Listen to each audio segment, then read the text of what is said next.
You're listening to the Options Insider Radio Network, the home of the Options Podcast. For more quality options programs, visit theoptionsinsider.com or search for Options Insider Radio Network in your podcast provider of choice. Listeners can also access all of our programming through our mobile app available in the iTunes and Google Play stores. Select programs are also available via live stream at mixlr.com/options-insider. That's mixlr.com/options-insider. Don't forget to follow along with your favorite programs and submit your own questions for the hosts at twitter.com/options, stocktwits.com/options, facebook.com/theoptionsinsider, or via questions at theoptionsinsider.com.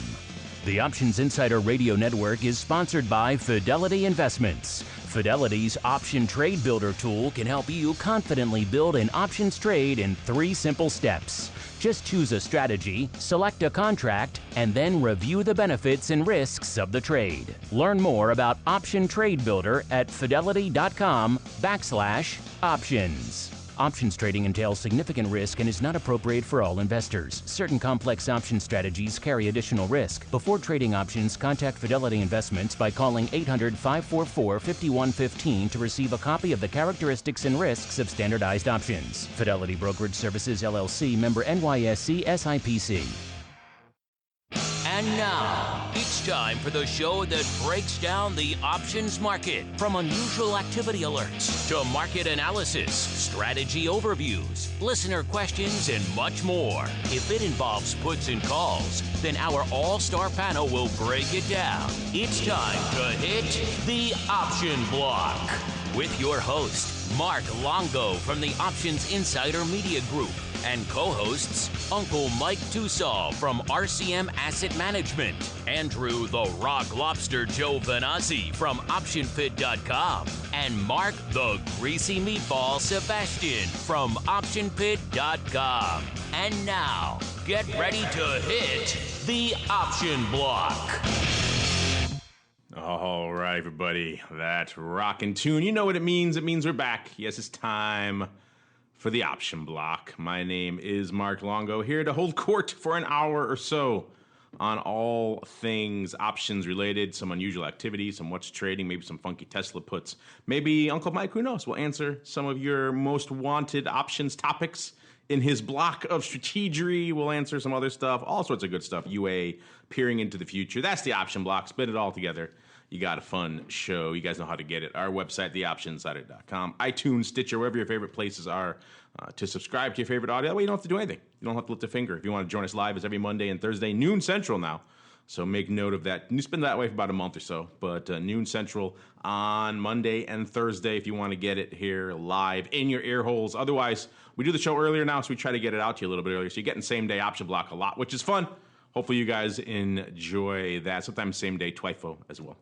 So stay tuned for all that goodness. And of course, if you listen live after the fact, keep those questions, comments, concerns, inquiries, keep them all coming. We love to hear from you on the broad spectrum of things you guys have on your mind. And man, it is a broad spectrum, but we love it. Keep hitting us up. We do love to hear from you guys. And it's not just me holding court for an hour. No. We got some other cohorts joining me. Let's spin the old option block all-star panel. We'll see who we got joining us today. First, let's go out. I believe he's down the street, but he could be out in the hinterlands. He could be in Michigan. You never know this guy. Could be in a Costco near you. He is the Greasy Meatball, Mr. Mark Sebastian. Mr. Meatball, welcome back to the show. I need my map up. Where the heck is the Meatball today? You know, this is the one day that I'm actually not downtown. I'm in one of the 10 towns that changed America. Beautiful Riverside, Illinois. Ah, yes, one of those 10 towns that changed. I mean, we all think of it every day. We wake up in the morning. We're just thankful for Riverside, Illinois, and the way it just changed our great country here. And so, yeah, keep that in mind as you wake up every morning and think about what you're thankful for. All right, and we get a little bit farther away, actually. I was going to say closer, but he takes umbrage to that. So a little bit farther away to the land of St. Charles, where I was their favorite non-son, and now I guess I'm persona non grata over there after I cast some aspersions their way. But it was all in good fun. Of course, that's where I'm joined by Uncle Mike Tusaw from St. Charles Wealth Management. Uncle Mike, welcome back to the show. And am I back up on the wall at Skippy Zeros yet? No, I mean, there's protests in the street right now. All the restaurants and shops and places in St. Charles that listen to the option block on the noon hour, the big excitement, the big ribbon cutting that the mayor had in your honor. I mean, I got protests all around my office right now. I mean, this is worse than the protests from the Vietnam War, for these Trump protests. And I mean, it's crazy out here, Mark. It's crazy. People take their nutrition seriously out there. That's all I could say. You know, I was just complimenting you guys on your new public health regime, and go figure, it would spark such a controversy, such a firestorm. You spread lies about our town. The firestorm of controversy. I stand by my data, sir. Speaking of data, let's keep on rolling right on into the trading block. It's time to break down the latest topics, trades, and trends in the world of options. It's time for the trading block. All right, everybody. It's the noon hour. Time to talk some trading. And what's popping off as we're speaking? Most of the market's feeling a little bit of good, a little bit of green, a little bit of joy here. There is perhaps some rumor, perhaps some more talks going on the U.S.-China front, which perhaps could mitigate these trade tensions that have been exacerbating things of late, to put it mildly. Also, you know, the hurricane that is hitting the coast, obviously it's still damaging and devastating, but it has been downgraded a bit too from, I believe it was a Cat 4, and now it's in the tropical storm region. So somewhere on those areas. So all those things probably combining, a few other things as well, to lift the markets today. S&P and the Dow both up about 0.5%. The tech-heavy NASDAQ just feeling the love post-Apple event, up 1.1% actually as we're talking right now. All that green means VIX cash back in the red, back to a level reasonable people might be able to sink their teeth into, right around 12.5, off about 2/3 of a handle, or for you percent of percent fans, 5%. For those of you who hate it, just cover your ears. I get it. Our old friend VXX, well shy of the 30 handle as well, 28.02 as we're talking right now, off about 3/4 of a point. We mentioned the fruit company before, getting a nice little boost off of their event yesterday, up 6.25 handles, 227.25 or so right now, right around close to 3%. And of course, we can't go a day without mentioning our old friends Tesla. Pretty mild day for them, only off about 0.5%, hovering right around the 289 level right now. And that's not a 15 handle day. There's really nothing to talk about out there in Tesla land. But let's go back. Uncle Mike, let's start with you, sir. First off, you used to be our resident Apple fan, not so much anymore, but still, any thoughts about the yesterday's event? Did it cause you to turn? Did the worm turn on Apple? Are you a fanboy again, or are you still waiting for that? What did you call it? The innovation index to turn? And then what else caught your eye this week, sir? Well, in terms of Apple, when it's really hard to change the world multiple times, and granted, even since I have become just a general holder of the company as opposed to the resident Apple zealot, as I think I was called affectionately so many times by the Marks, it's really hard to top that. But now what's ironic about Apple is that they just keep going higher. And it's a very successful, very powerful company. They continue to do well. Up about just under $6 on the day to day, but I'm trying to think of how I can put this. You only need to get rich once, and with the clients that we had in Apple the first run, I have a hard time putting them back into Apple again after the first run that we had when it went up so much in the early days of our show. So. That's kind of where we're at with Apple at this stage. Some other technology names not necessarily following quite like it was, but like the main one that's not following Apple would be Facebook. And I know you can argue whether Facebook is technology like Apple or not.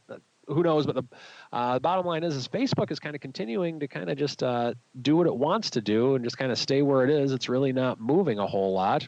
The other thing that's of note, maybe not necessarily so much today, but that really had a kind of a big announcement yesterday, and that would be Alibaba. Alibaba had announced that they had, well, I guess they're up 2% on the day, so I guess that is a nice day for them. But with Alibaba yesterday, they announced that they were doing something in the Kroger's. And so apparently the market liked that because it's kind of done really well with things ever since it made that announcement. So that's what's kind of ticking on my screen at this point. From the sector standpoint, technology is the highest one. Technology appears to be what's driving this market higher. Commodities, oil is down $1.73 on the day today. Bonds are up a little bit. XLE Energy's flat. Financials are down slightly, or pretty much flat. So big story of the day is what technology is doing, and my opinion, what Facebook isn't. The other big story is that St. Charles is actually on Twitter. Who knew? 5,000 followers. Pretty active on Twitter, actually, talking about their silent film night that just happened over there. So that's the Arcata, baby. That's what I'm learning about while you're talking Buddy Apple, Guy's sir. coming to town. We got Buddy Guy. Big time here. I can walk down the street and see him, but hey, to each their own out there in St. Charles. Maybe we'll tweet directly at them. Maybe they will revoke my ban there on all things. So I got to get myself some Skippy's Gyros. Yeah, I'm 2 blocks from Greektown here in Chicago. I can get all the gyros and authentic Saganaki that I could want, but of course I got to go out to St. Charles every now and then too. So we'll see. Maybe we'll get the official St. Charles folks to revoke my ban. Mr. Meatball, sir, while you're living out there in one of the top 10 towns in the history of the world out there, what's been catching your eye in the market this week, sir? Yeah, they're finally taking it to volatility. Volatility, we put out a blog at Option Pit about that kind of the spread between implied and realized and how wide it was. And we're finally seeing that spread start to tighten up. So it's kind of good to see the market, kind of normalize a little bit from a volatility perspective. Names I'm watching. Apple's down, it's up $6, but remember it was down $6 the last couple of days. It's really spent a lot of time going nowhere over the last week. So, not exactly the most exciting. It's had these big intraday moves to go nowhere, and that's a little strange, but. Now I think it's set to sit for a little bit. I like it to maybe just kind of languish about. The other stuff I'm watching is Chips. That's a fine old TV show. Eric Estrada, man, never gets old. I guess the internet. Baker and Punch, baby. I guess the internet's not liking out there in the town that changed America. Not liking itself some chips. Let's see what I could do here to get Mr. Meatball back on the show. While we're doing that, Uncle Mike, sir, a couple of things. First off, he was talking VIX and VXX. We had our flash poll earlier last week into this week. We asked you, quite frankly, are you guys... 1 second here. There we go. Live tweeting. It's always fun. There we go.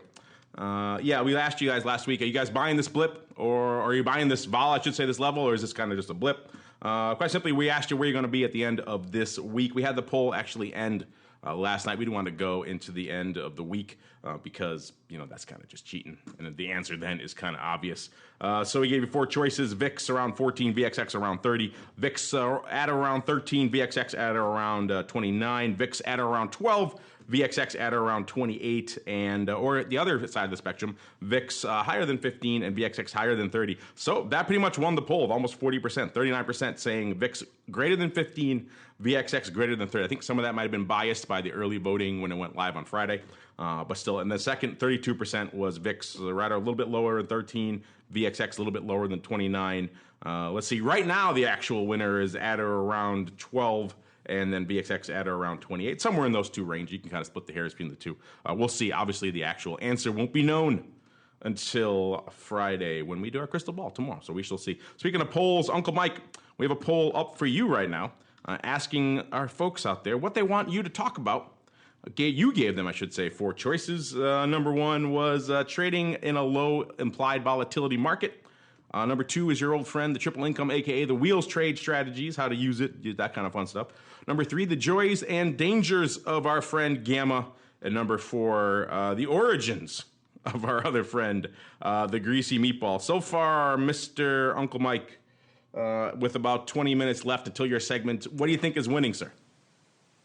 As much as I'm pulling for the origins of the Greasy Meatball, I will say Gamma. I believe that the joys and dangers of Gamma will be in the lead.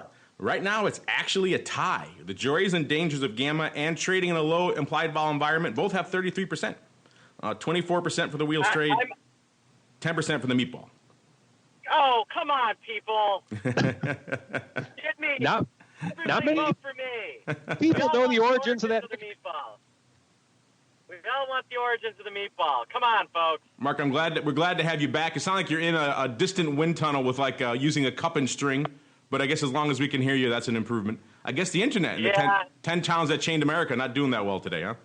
Yeah, no, the interweb is a little faily today, so I'll talk as loud as I can.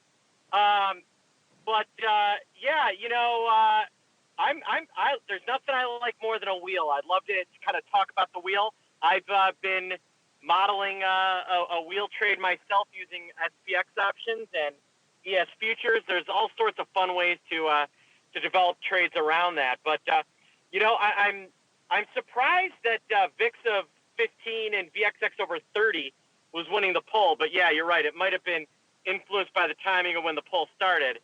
I think we're more likely to end up with 12 and 27 than anything else at this point.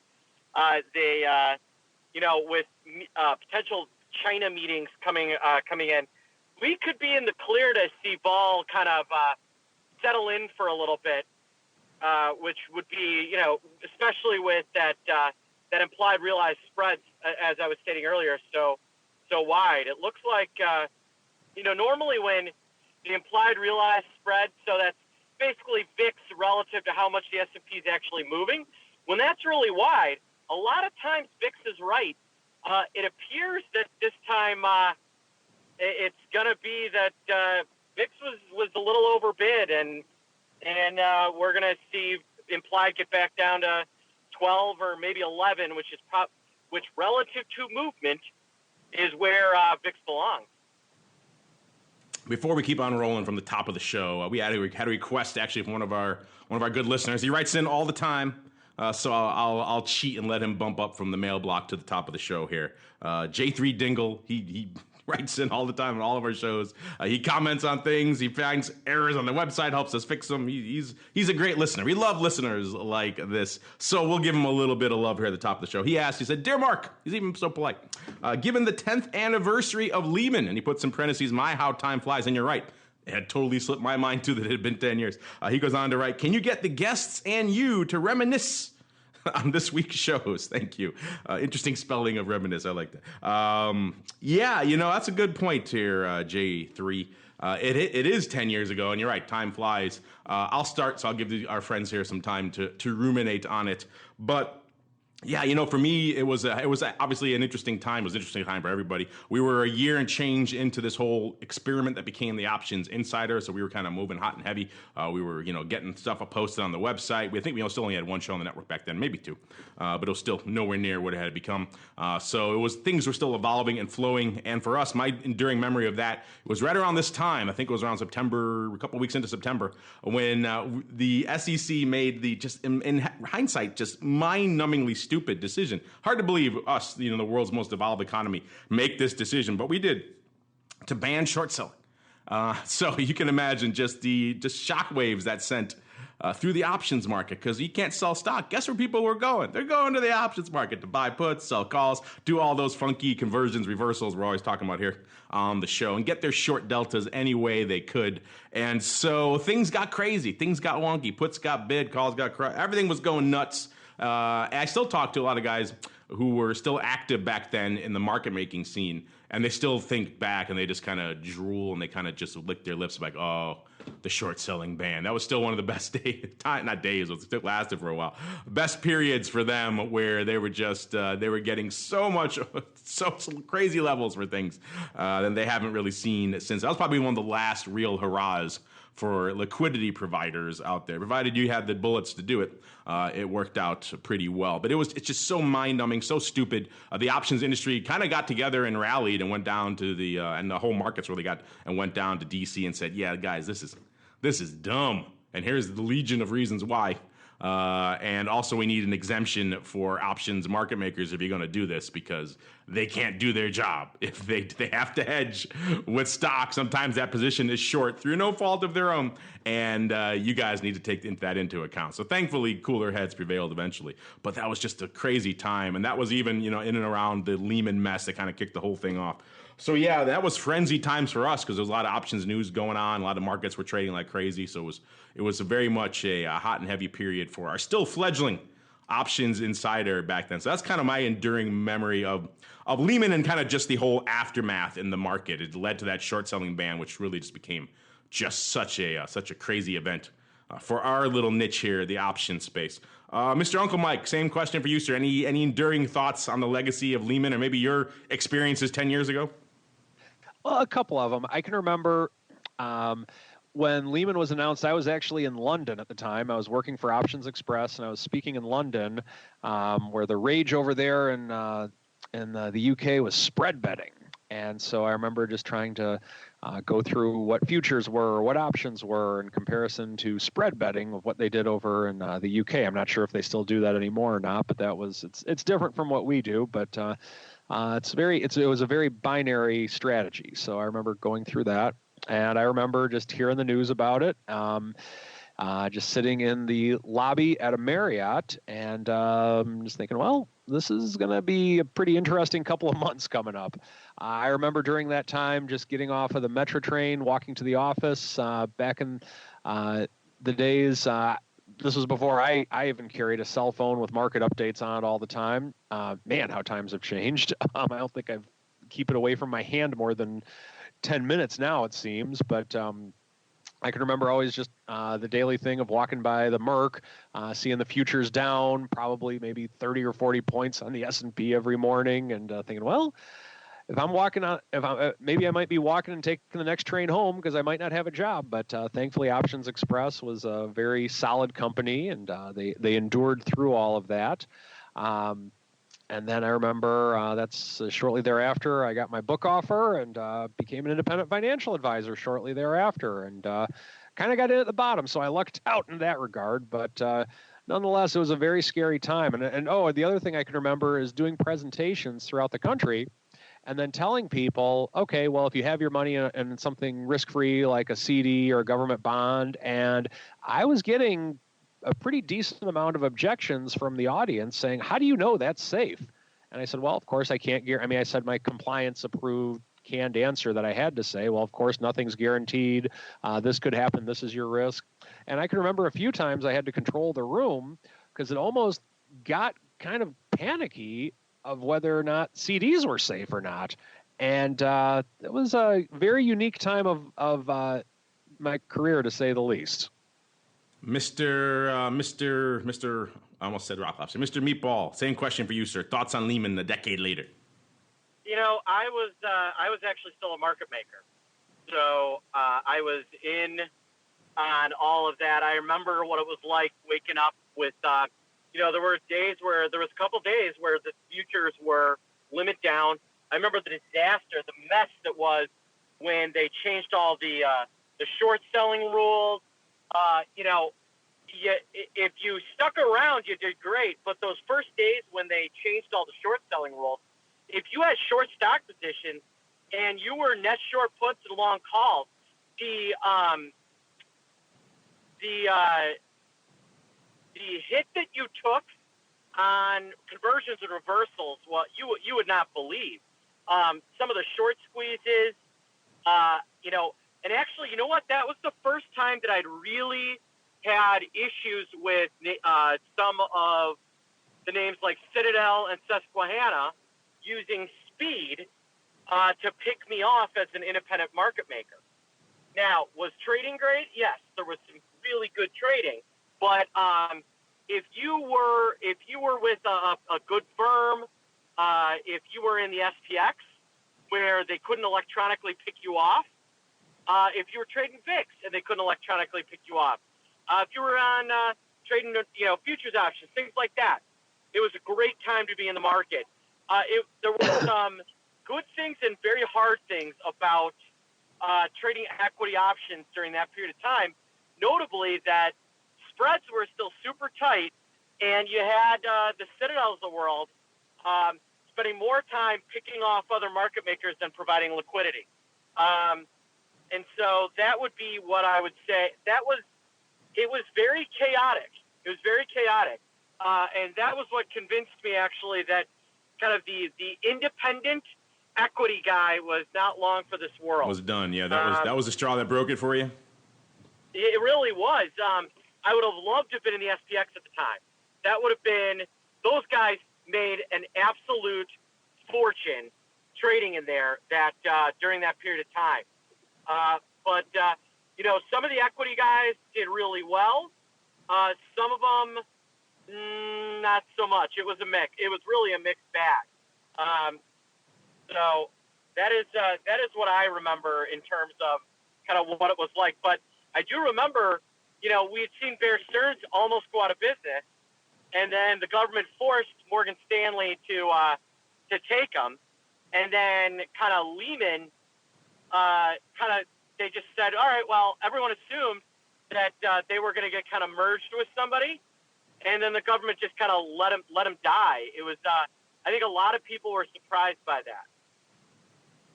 Yeah, I should probably add some caveats. Obviously, a lot of the guys I was talking to were SPX guys. I should probably throw that in. They had a good run. But you're right. You had to have a lot of preconditions, the right position ahead of time. That's always the case when these things happen. You have to have the bullets to be able to go through whatever the tumult is. If the stock's crashing, and you have to have long puts to be able to sell them out, or whatever the scenario is. You have to have the right position going in. That's usually one of the luck factors that comes into the world of market making. It's like a 9/11. Another anniversary we just had. How many people had great positions on, hedged with front month, and oh wait, we roll through expiration. Who could have ever have foreseen something like that? Now you have crazy net long and short deltas all over the place you never planned for, and you were actually doing the right thing. So there is a luck factor to all of this that we're talking about at the end of the day. But those are some of our reminiscences here. Decade, 10 years, hard to believe. So let's keep on rolling now with a little bit of the old odd block.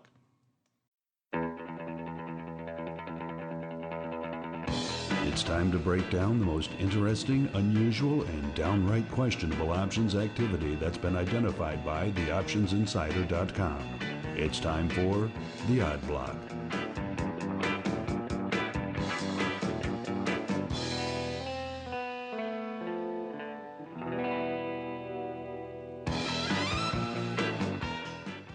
All right, everybody, welcome.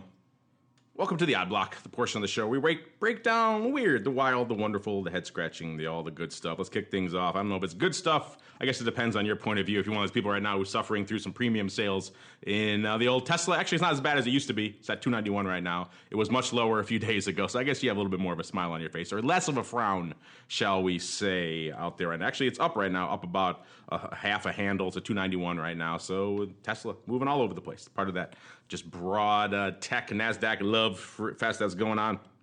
Let's look at our friends out here. The mystery puts are doing about 100 on the tape right now, 70,000 and change open. The weird thing is the quarter puts doing a ton. Jan 25 puts in 2019 doing 128. And if that's not enough, the 10 puts. Yes, the 10 puts in this January, not Jan 2020, not some other crazy far off year. This coming January, the 10 puts doing 549 on the tape right now. 26,000, almost 27,000 open on that strike right now. Maybe a bit of a funky 1x4 out there going up with the quarters. I don't know. I'll have to look in and see. I don't see any spread tags on these, though. It just looks like it's straight up love fest on these things. 6 cents, 7 cents. There's 6 cents at 9 right now. So it could be some blast and out paper going on up out here. Either maybe some people deciding discretion is a better part of valor, closing out some of that size, nearly 27,000 worth of open interest out there. But either way, the 10 puts in Jan just lighten it up today here on a rally day in Tesla. That's not enough. The Jan 10 puts in 2020, easy for me to say, doing 100 today as well. Nearly 7,000 open on that strike. Those things are a whopping 50 cents. If you're curious, about 50 of the 20 puts going up out there as well. And the Jan 2020 50 puts doing 238, 25,520 open on that strike. So the puts continue to lead the dance out here in Tesla land. Let's get on to some other paper that's lighting it up today. Not a super rock'em sock'em robots day out here in the options land. Nevertheless, we found a few fun things on our tape. Let's kick things off with Caesars Entertainment Corp, ticker symbol CZR. Closing or trading right now right about 10.5, up about a dime, so kind of unched on the day. Or I guess this name is about 1%, but because it's a $10 stock. This is the name that does about 21,000 contracts a day. Today so far has 51,000 on the tape. So it seems like there's a little bit of some action going on out here. And what caught our eye to kick things off was a block of the DEES 11 calls going up for 85 cents. Paper taking up that offer 14,236 times. And that was just the start. As the day has gone on, quite a bit more have piled into the tune of 34,165 on the tape as we're speaking right now. OI only about 11,000 contracts, so clearly all opening. Even that initial block had to be opening there. So crazy call, most of it on or around the offer there. So looks like people are gobbling themselves some DEES 11s. It's interesting. There's an offer at 80 cents right now. Let's see if someone's actually a few people at 80 cents. So interesting here on some of these. Let's just pull up these DEES 11s and see if I can get some of the later kinds and see how they went up. I don't have those right now. But the initial kind right up there aggressively on the offer. Let's pull up a chart here and see what's going on out here in Caesars that may drive such interest in these calls. This is the name that a year ago was trading about $12, so a little bit higher than it is now. It peaked up around 14 and change, 14 and a half, right about at 1st of February. So we know what happened in early February. Everything went crazy, and that was the same for Caesars too. It's kind of been on a turbulent course ever since. Last earnings certainly did it no favors. It dropped down to 8.5. So quite a drubbing, up $2 from there. So it's kind of rebounded from there. And it seems like our friends up here may be thinking that party may continue. Again, I got to dig in some of this later call paper as well. Maybe there is some overwriting going on because the options are actually lower right now, which is weird. But overall, unless they got just a really bad print at the beginning at 85 cents and they're regretting that right now because they can buy all they want at 80 cents. But either way, a lot of options, a lot of calls going up. Mr. Meatball, we shall start with you. What are your thoughts here on this call palooza, perhaps call love here in Caesars, sir? Well, Caesars had a rough go, but with the economy booming and, kind of everything, maybe China starting to not be as bad. Maybe, they were in the middle of a huge restructuring. This could be a player making a run at Caesars kind of coming out of the doldrums that it's been in the last few months, or really last year or two. Yeah, pretty size player here. I'm going to mark this. Here we are cleaning out our to be watched page, and now we're just going to start adding more names to it. We're going to watch these Caesar calls now, DEES calls. We got some time on these. These go into the list. So we take a bunch out and we add more in. Just keeps growing. Let's go over now to Xerox, ticker symbol XRX, trading right now $27.63, up about a quarter, or nearly 1% on the day. This is the name that does about 3,000 contracts a day. Today doing about 9. So a decent day, about in 3x, about 30-1 calls over puts. And there's some weird stuff going up out here because there's a bunch. It looks like on the surface, it looks like spreads, but it's not marked spread. It's just a bunch of simultaneous call trading, which is kind of weird. Don't see that too often. Maybe it went up mismarked. That could potentially be. But what we have are the OCC 28s here. Going up for 91 cents. That's a penny off the offer there. Pretty tight spread, though, about 4 cents wide. But still looks like they're probably buying those 3,000 times. We got 4,000 of the OCC 31s going up for 19 cents on the bid. So, again, it has the flavor of a vertical. That's going up 4,000 times. And all those went up simultaneously at the exact same time. And also, I guess for good measure, maybe they split one of the, so instead of doing the spread 1 by 1, they did 3 by 4, and then they took the extra one out, and they went out to, I should say, 75% of the amount, and then they took the extra one leg, the extra 1,000, and did it in September 28th. So they picked up maybe 1,000 of the Sep 28s again, all simultaneously. Did those for 28 cents. The SEP could be closing because there's some OI there. The rest of it is all definitely opening, but I don't think the SEP is closing. So what it looks like here, Mr. Meatball, is, let's see, a simultaneous buying of a SEP 28 calls 1,000 times, probably. It's hard to tell. That one's a little bit murky. And then looks like buying the OC 2831 vertical, even though it did not go up marked as spread at all. Let's look at a chart here and see. Maybe that'll shed some light on this. Xerox a year ago was trading about 32.5, so about 5 handles higher than where it is now. It peaked back on earnings in January, hit 37.5, so got about 10 handles higher than where it is now. It's kind of been on a long, slow downward trajectory ever since, with a couple of spikes around earnings. Got down as low as about 23, 24 bucks back in June, so it's kind of off that trough part now. Maybe on the upswing.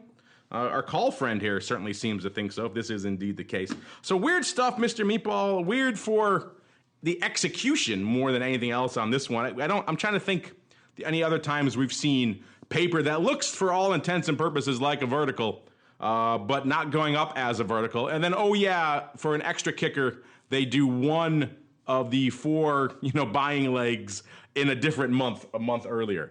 That one's that definitely qualifies as odd in my book, sir. Would you concur? Yeah, that's a little strange. I'm wondering, sometimes you get a guy that's like, oh, I can do better than this as a spread, like Mr. Technical Trader, and I'm going to buy this here and sell this here. Or, it could be just it was easier to do like an auto cross there.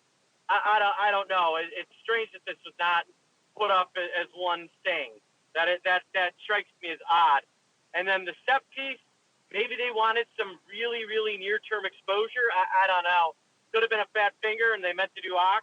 I don't know. It's a little, and then, when they screwed up, they said, well, we'll just wear this for a little bit and see where it goes. We'll just keep the SEP. We'll just keep the SEP. Why not? Yeah, this one's definitely in the weird book. I'm going to put it up, and maybe they just misprinted it because it all went up simultaneously. So if you're lagging it, usually there's a bit of a lag between those legs going up. But in this case, bam, all of it. So, weird stuff. Obviously related paper, however they want to mark it. So, weird stuff. We're not done with gaming yet, or gambling. Gaming is maybe a different category for some people. Let's go back to MGM Resorts International, ticker symbol MGM, trading right now about 27.44, up a little bit on the day, about 0.75% or so. It's a name that does about 29,000 contracts a day, taking to about 51,000, so a little bit more, though, about not quite 2x, about 6-to-1 calls over puts. And what do we see out here? It was Dees calls again getting the love. Dees 27s paper sweeping these to the tune, again, showing you kind of how quiet of a day it is. 2,437 times. Picking these up on the offer for, what was the print here? $2.15 literally on the offer. 2,437 times.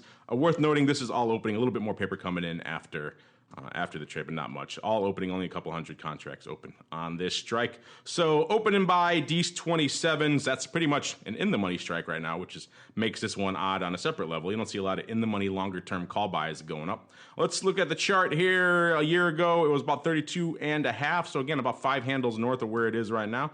Got up as high as about 38.5 back at the end of January, then kind of hit those turbulent waters for the market, and it's kind of been all over the place. Another one that got kind of beaten up on last earnings. Last earnings not good for the gaming space, clearly. And then it's kind of been on a downswing ever since. Got down to about 26.5, 26.25 or so. It's looked pretty bad on the downside. Up from there, I guess our friends deciding this perhaps more room to run.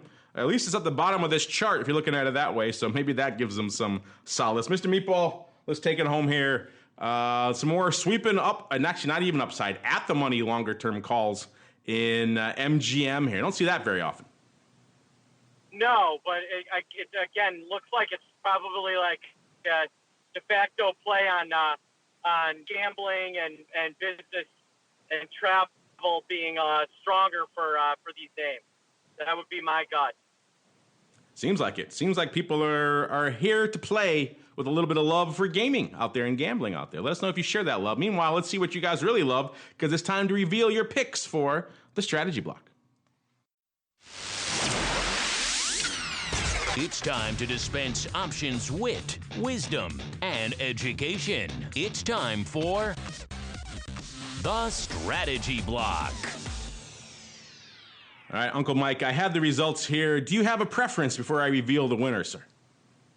I am a man of the people. I will do what the people want me to do. All right, coming into this, it was tied between about 33% each between trading in a low implied volatility market and the joys and dangers of gamma, each with 33%. In the intervening 20 or so minutes, the votes have come in and they've gone the way of gamma, sir. The joys and dangers of gamma now at 35%. So that's going to do it. Trading in a low implied volatility market, taking second place with 30%. 22% for wheel trade, only 13% joy for the meatball. So we'll see if we can boost him up for next time. So there you go, sir. You have your topic. Have at it, sir. All right. Well, let's talk about the joys and the dangers of gamma. Let's start off with the joys of it. Let's be positive and let's have fun with it first. Gamma is the option pricing factor that determines how much the delta will change if you have movement in the underlying. So what does that mean? Well, let's say you buy an at-the-money call, for example. Typically, at-the-money calls are around a 50 delta, meaning that in a vacuum, assuming no gamma, assuming no nothing, basically, if the stock were to move $1, the option would move 50 cents. Now, it doesn't always work that way because of the fact that gamma is something that can be pretty exciting and in a good way. Don't worry, I'll have the doom and gloom voice coming on in a little bit, but it can be a really good thing. It might not move 50 cents. It might move maybe 57 cents. And the reason is that the at-the-money option doesn't stay at the money. Here's what I mean by that. An at-the-money option becomes in the money when the stock moves up 1 penny. It becomes in the money. And the more the stock goes higher, the further it goes in the money. So it can have an exponential effect. So let's say when you buy this totally at-the-money call option, I mean to the penny at-the-money call option, you have a 50 delta, let's say. Now, I'm oversimplifying things here for sake of example because I just want everyone to kind of get an understanding of the concept. But as that stock goes further and further in the money, then the delta is going to become higher and higher. If you look at a deep in the money option, it might have an 80 delta, 90 delta, whatever way you want to look at it. But the further it goes in the money, the higher the delta becomes. So that at the money option that you buy, the more it goes in the money, then the more deltas you actually have. And that is the phenomenon known as gamma. Now, keep in mind, there's other option pricing factors to consider. Of course, there's volatility. If volatility becomes lower as the stock goes higher, that will hurt you. Of course, let's not forget time decay. We have that. We could have ROE and we could have dividends being factored into this, but not huge factors typically, especially if you're in something more short term. So what happens is on the joy of gamma, one of the most exciting things in all of trading can be gamma. It's rare that it can happen. At least it's something that doesn't happen very much. But the football equivalent to gamma is when your team gets a pick six, gets an interception, and runs it back for a touchdown. Even though I'm a lifetime offensive guy, I still have to admit I think the most exciting play in football is scoring on defense. When your team scores on defense, because I just know from being on the offensive side of it, whenever it happened to me, it's the most frustrating feeling that there is. It just feels like you just got your guts ripped out when that happens to you and you're on the offensive side of the ball. The other team then kicks off. You have to go out again after you got scored on. It's just a horrible feeling. But on the flip side, if you're on defense, it's a great feeling. You just not only did you get the offense the ball back, you did your offense's job for them. And when you're on the right side of a trade with gamma, it's like buying more stock as the market goes your way without having to take more money out of your pocket because the option is going your way and the delta is becoming higher and higher. It is an extremely fun feeling. However, it's something that unless you're a constant call buyer, it typically doesn't happen very often that way. So now, with that being said, that's excitement, baby. Let's go with doom and gloom. How can gamma work against you? How can something that feels so good and sounded so great work so badly if you're on the wrong side of it? Well, let me explain how I think gamma works against people most of the time, at least in the retail trading world, having been in the retail trading world most of my career. I think it works against people with short options. Oftentimes, I will see people sell an option, whether it's a put spread or just selling a put, whatever the case may be, and they'll sell it really far out of the money. Because after all, what are the actual odds of the market actually going this much against me? And then, of course, I'll say one of my favorite quotes of all time. Yeah, I sold a lot of puts, but I lost money on it. But I did that back in '08, let's say. I sold all sorts of puts on the S&P in '08, but who could have possibly predicted what the S&P did? And then, of course, my favorite response to that is the people that you sold the puts to. So with that being said, oftentimes the dangers of gamma happen when people are selling far out of the money put options or call options, and the market goes against them. So initially, let's say that you're selling an option 4 or 5% out of the money, and the market goes down 0.5%. Well, you're maybe losing a penny or two on your trade, on your short put, let's say. Not a big deal. Then the next percent goes down against you, and then now, instead of losing a penny or two, you're losing maybe about 20 or 30 cents. You're getting a little bit frustrated, but not too bad, because you still, after all, what are the odds of the market possibly going this much against you? This was a 90% probability trade, so odds are in my favor. I feel pretty good about this. But then the next percent the market goes down, you're not losing just 20 or 30 cents, you're losing $2 or $3. Now it's getting uncomfortable. And then the next dollar, all of a sudden, this 10 delta put option now becomes a 50 delta option, and you're out $25,000. You promised your wife that it was a high probability trade, but now you're sleeping on the couch because she just happened to log into your trading account that day and saw what happened. So with that being said, that's not a pleasant spot to be. That is when gamma works against you. Now, how do you manage that? Well, I believe that if you're selling a short option, I typically try and get out around where the initial credit would have been. So for example, if I sold a put for $1, as soon as I lose $1 on the trade, or the option is worth $2 approximately, that's when I try to get out. And that's the way that I try to avoid the dangers of gamma. So with that being said, gamma can be, I kind of believe it's like a fire. If you can control the fire, you can really set the markets ablaze and things can be going well. It can be going your way. But if you can't control that fire, you'll get burned, and you'll get burned badly, and you'll get burned very quickly. And that, my friends, are the joys and the dangers of gamma. Well done, sir. All right, let's keep on rolling. We got some time. We'll maybe see if we can grab a couple of questions, a little bit of the old mail block. It's time to take your seat on the All-Star panel as we read your emails, tweets, Facebook messages, website comments, and much more. It's time for the Mail Block. All right, everybody, welcome to the Mail Block. This is indeed the portion of the show where you guys ask questions. We try to answer them, try to get to as many as we can. Let's see. Let's just dive right in. Tonka, TNKA, whatever they want to call themselves. This one's up your alley, Uncle Mike. I'd imagine we get variations on this question a lot. I'm sure you probably do from your clients too. She's asking, or maybe he, you never know. I've got about $25,000 worth of SPY. How many puts do I need to protect myself? I love it. I just love this question. It's so vague. Uncle Mike, you probably get this question once or twice. So what do you have to say for TNKA here? Well, for TNKA, you probably have about maybe, 91 shares of SPY then, if that's the case. I would say that if you want to just have a dollar for dollar hedge, then one would be the correct answer on that. But one is the correct answer. Ultimately, it depends on what you want to do with it, because unless you're trying to become neutral on it, maybe buy 2 at the monies, you could make some justification for that. But if you want to just do a dollar for dollar hedge, actually one would actually be slightly overhedged, because 100 shares of SPY would be worth roughly $29,000 right now. So probably the best answer I could give you is 1, but just depends on how much you want to be protected with it in terms of which strike price or which strategy to use. Here we are, a perfect use case for the minis, and they're gone. Heartless bastards, taking away those a product bombs. That TNKA would have loved.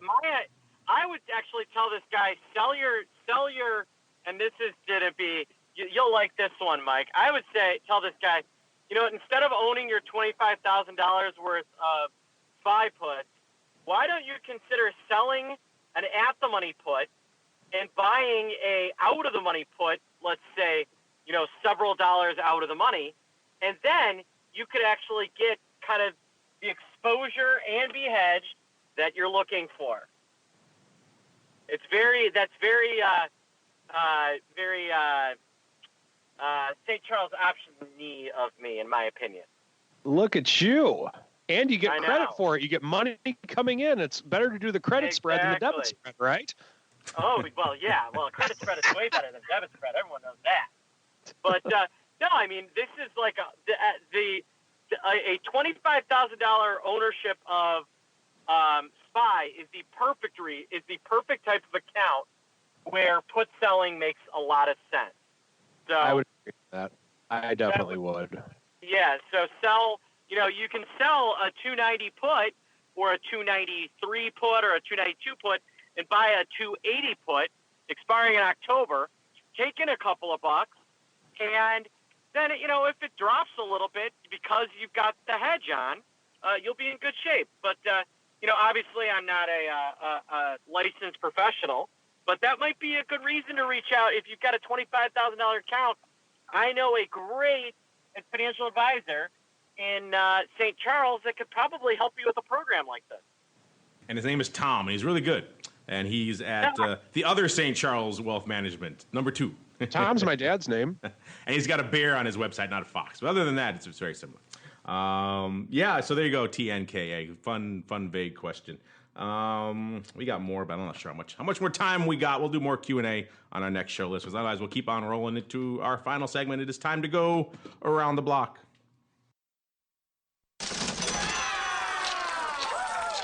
It's time to tell you what we'll be watching on our trading screens until the next episode. It's time for Around the Block. All right, everybody, we're kind of in that weird time in the week and that weird time in the market. Earnings, for the most part, behind us. Still a few names popping off here or there. Most of the big ones have reported, so we have a sense pretty much of what the earnings season was going to bring to us. We still have this kind of on again, off again of the weather. We have the ocean just unleashing its machine gun of hurricanes. It's that time of year, so we never know how that's going to play out. Of course, we have this will they, won't they dance of the trade war. Will they make friends? Will they be nice? Will they not be nice? Will they exacerbate things? Middle East tensions, another day, another tension over there. Lots of things to keep an eye on. We talked last time about VIX maybe not being able to sustain these levels. That seemed to come to pass here. We'll see how that holds up for vol views and our predictions tomorrow. But a lot still to pay attention to the final day into the weekend. Let's start with the meatball, sir. What are you watching the rest of this week into the weekend? I'm just going to watch this market. What how far do they take vol down? And, I don't think we've got any big economic reports coming up. I don't think we have a lot of, I want to get more clarity on what's going on with trade. But that's kind of the most of what I'm going to be looking at. It does seem like all eyes are on trade right now. Mr. Uncle Mike, do you concur, sir? I think so, and I also think that we started a new range, it appears, in that we had hit the new all-time high on, I believe it was August 30th. We hit the lows on the 7th on at last Friday. And so it appears that needs to be the new range, in that the lows match almost identical to the highs that we made back in January. So I think that we're in kind of a tight range right now, and hopefully we'll make the new all-time highs for all of us bulls out there. But if not, I think that the new bottom has been put in. We'll see if we can hold it. Yeah, I mean, I agree, Mike. I do think that we're going to see some serious upside in the over the next month or so. There's been some I keep seeing in all sorts of names that are soft, big upside prints. I mean, even in like EWZ, which is Brazil, huge upside November print of calls. And so, I don't think it's a coincidence that we're seeing all that stuff. Not at all. All All right, everybody. That music means, unfortunately, we're done with at least this show. But don't worry. If you're saying, I want more, I'm not sated. I didn't get my fill of Options Insider content today. Well, don't worry. We're coming back at you in about half an hour with all things TWIFO, all things futures options. A lot of metals action going on. Equities, energy, ags. You never know what's going to make it on the show. Crypto, you never know. So tune in about half an hour to check that out. Those of you listening live, you can sit back and relax. Just listen. We're going to pump some fun shows into the live stream for you. You can sit back and enjoy those, and we'll be back here live in about 30 minutes for that show. And double good news. If you didn't get your fill of Uncle Mike today, don't worry. He'll be coming back at you in about half an hour as well to join me on TWIFO. Uncle Mike, sir, do you have your futures options talking pants on? Oh, I got my talking pants on, baby. All right. Well, before we go, then, for listeners of this show, while Mr. Meatball dies horribly in his office there, where should people go if they want to find out more about what you're doing, sir? Well, speaking of beer, I'm talking to Uncle Mike, sir. All right. Well, a couple things. Next week, I should have some sign-up links up for it, but October 10th, I'm going to be speaking at Duke University. The public event will be held at 7 p.m. on Duke's campus. The sign-up link should be up next week. We'll be broadcasting live the option block down in Raleigh-Durham, or at least I will be that day. We'll do a Wednesday show instead of a Thursday show. More details on that to come soon. Also, if you're in the St. area, stop by the Tuesday night. I will be talking about protecting what you have in terms of hedging. For more information on that, feel free to visit my Facebook page at St. Charles Wealth Management or shoot me an email at mtosaw@stcharleswealth.com. Mr. Meatball, same question for you, sir. If I want to maybe learn about credit spreads versus debit spreads or hedging my SPY or anything else, where should I go? What should I do? We're doing our next in an Options Made Easy series. This one's specifically called Options Made Easy. It's for $197. You get this 5-section course. You get a month of access to our members area and a 20-minute phone call with yours truly. That's almost a $750 value for $197. It's a steal. Go to optionpitmembers.com/EZO. optionpitmembers.com/EZO. You heard the man. Head on over there, set it and forget it. Take some courses. Mr. Rocklobster said there's a money-back guarantee. If you don't like it, and then they return your money. You got nothing to lose. Check it out over there, optionpit.com. On behalf of the Greasy Meatball and Uncle Mike, who will be joining me again in about half an hour, we want to thank you for downloading, streaming, subscribing, sending in the questions, all the fun stuff that you guys do. Keep them coming. If you're listening live, we'll see you again in about half an hour. If we're listening to the podcast, then just listen to the next show on your feed. It's good. And we'll see you next week for more of the Option Block.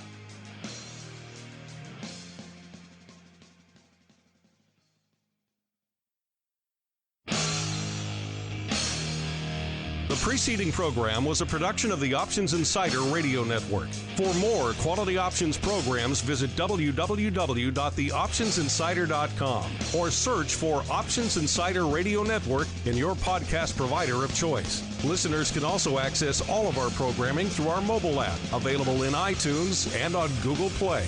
Don't forget to follow along with your favorite programs and submit your own questions for the hosts at twitter.com/options, facebook.com/theoptionsinsider, or via questions at theoptionsinsider.com.